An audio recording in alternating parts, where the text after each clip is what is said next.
Manchester Gopichand హీరోగా నటించిన భీమా చిత్రం అయితే థియేటర్లకు వచ్చేసింది. కన్నడ దర్శకుడు ఏఆర్ఆర్ డైరెక్షన్ లో ఈ సినిమా అయితే తెరకెక్కించారు. సినిమా భీమా చిత్రంతో గోపీచంద్ ఇట్టు కొట్టారా? ఈ సినిమాకి రేటింగ్ ఎంత ఇవ్వచ్చు తెలుసుకుందాం పదండి. ఈ చిన్న రిక్వెస్ట్ ఏంటంటే ఈ వీడియోని లైక్ చేసిండు భయ్య. డ్యూయల్ సైడ్ క్యారెక్టర్ లో గోపీచంద్ అయితే నటించారు. ఫస్ట్ హాఫ్ ఎలా ఉందని మాట వస్తే మాల్విక శర్మ గోపీచంద్ పోలీస్ ఆఫీసర్ గా లవ్ ట్రాక్ అయితే బాగానే ఉందని చెప్పాలి. ఫస్ట్ హాఫ్ గురించి మాట్లాడుకోవాలంటే ఎంటర్టైన్మెంట్ ఇస్తూనే ఫైట్స్ కూడా పోలీస్ ఆఫీసర్ గా చేశారు. కామెడీ సన్నివేశాలు అలరించాయని చెప్పాలి. ఇంటర్వ్యూల్ షాక్ పక్క అనిపిస్తుంది. గోపీచంద్ తగ్గ మాస్ బొమ్మ పడింది అనిపించే విధంగా సెకండ్ హాఫ్ ఉంది భయ్య. యాక్షన్ సన్నివేశాలు బాగా ప్లస్ అయ్యి పీక్స్ లో ఉన్నాయని చెప్పాలి.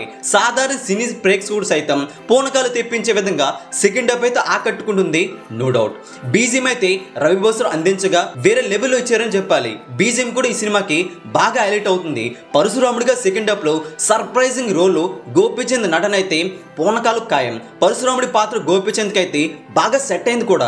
ప్రియ భవానీ శంకర్, మాల్విక శర్మ ఈ సినిమా కథతో కనెక్ట్ చేయడం మరొక హైలైట్. సినిమా స్టోరీ రొటీన్ గా ఉంది భయ్య, కానీ పాటలు కూడా అంతగా ఆకట్టుకోకపోయినా సరే అంతగా బోరింగ్ కొట్టవు. గోపీచంద్ భీమా చిత్రం సాంగ్స్ అంతగా ఆకట్టుకోకపోయినా సరే డాన్స్ మాత్రం బాగా చేశారు భయ్య. సినిమా ఇంటర్వెల్ సీన్, ఫైట్స్ అయితే ఈ సినిమాకి బాగా హైలైట్ కాగా గోపీచంద్ సర్ప్రైజింగ్ రోల్ పరశురాముడిగా సెకండ్ హాఫ్ ఆకట్టుకోవడం మరొక హైలైట్ అని చెప్పాలి. ఈ సినిమాతో తప్పకుండా గోపీచంద్ ఇట్టుకొట్టే అవకాశాలు అయితే ఎక్కువగా ఉన్నాయి. ఈ సినిమా ఆకట్టుకుంటుంది ఫుల్ మీల్స్ మాస్ అభిమానులకి పక్కా. ఈ సినిమాకి మేము ఇస్తున్న రేటింగ్ 3.25 అవుట్ ఆఫ్ 5. ఈ సినిమా మీరు కూడా చూసినట్లయితే ఈ సినిమా టికెట్స్ ను మీరు కూడా బుక్ చేసుకున్నట్లయితే కింద కామెంట్ చేసేయండి. ఈ వీడియో అందరికీ తెలిసేలా లైక్ చేయండి, షేర్ చేయండి. లేటెస్ట్ బాక్స్ ఆఫీస్ అప్డేట్స్ కోసం తెలుగు సినీ స్టార్ ఛానల్ని వెంటనే సబ్స్క్రైబ్ చేసుకోండి.